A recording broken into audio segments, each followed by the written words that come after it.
Movie was actually really good, unlike the first movie, which surprised me. There was actually quite a few funny jokes, though from what I've seen, it's, not a horror comedy.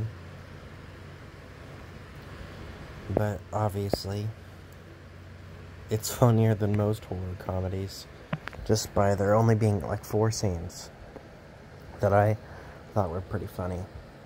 2 of them I laughed out loud at, and I don't usually laugh at movies.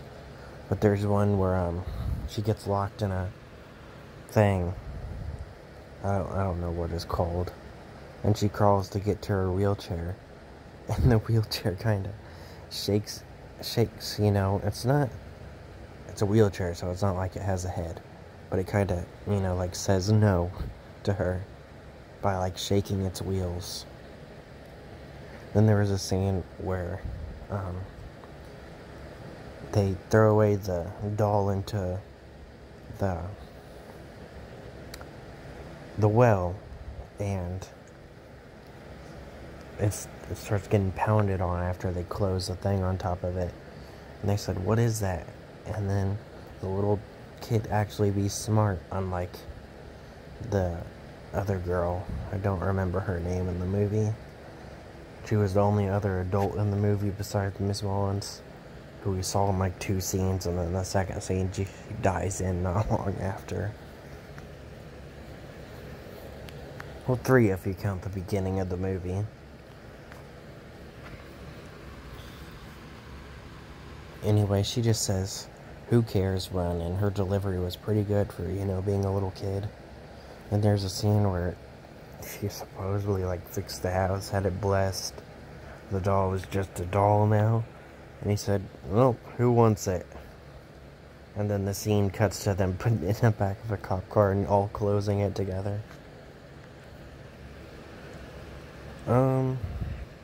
There were a few things that I didn't understand. Some of them were just dumb lines. Some of the other things were continuity errors. Which, first one, there's a scene where she says she believes Janice. And the girl ends up walking in, and she says it to her. She's the older girl in the movie. And she says she believes Janice. And, she delivers this dumb line where she says, "Of course you do. You'll understand when you grow up." So she saying she's going to be an ableist when she grows up? Or is she saying she's a lesbian and she likes Janice? I don't understand. How else does that work? She says, "Janice is probably just making up stories because we treat her differently." And he says, "I don't think it's that. I believe her that there's something wrong in this house." And she's like, "Of course you do. You'll understand when I grow up." I'm like, what's that even mean?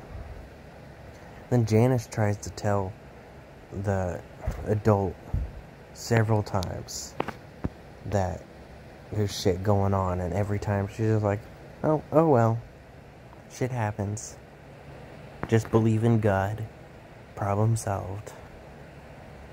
And then she has the audacity when Janice goes missing to be like, "Well, that wasn't Janice, That wasn't Janice trying to kill you." Speaking of Janice, there was 2 things I didn't understand. Was one, when she gets possessed, somehow she walks. Even though, like I said earlier, she's in a wheelchair for a decent amount of the movie. She used to have a crutch, but she ends up getting thrown down the stairs by Annabelle.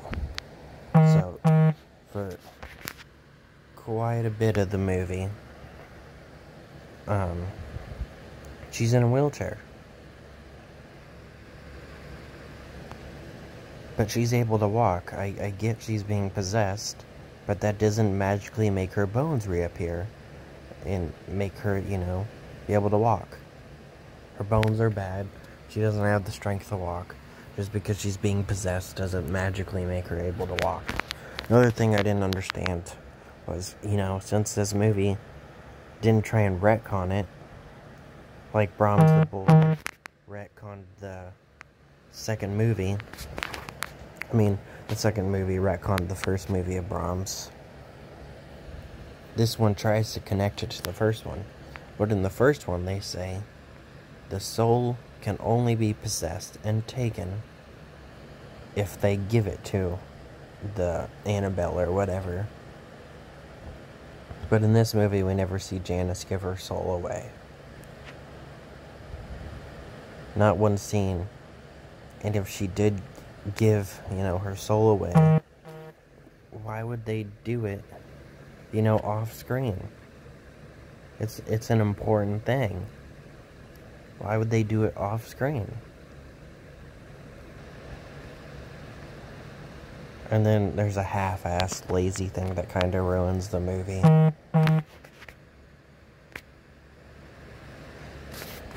They try and tie in the movie by saying that Janice was still possessed or whatever after she escaped, and she changed her name to Annabelle somehow, because when she escaped she went to some random orphanage and told them her name was Annabelle, and then she ended up getting adopted by the Higgins family from the first movie that died after one scene.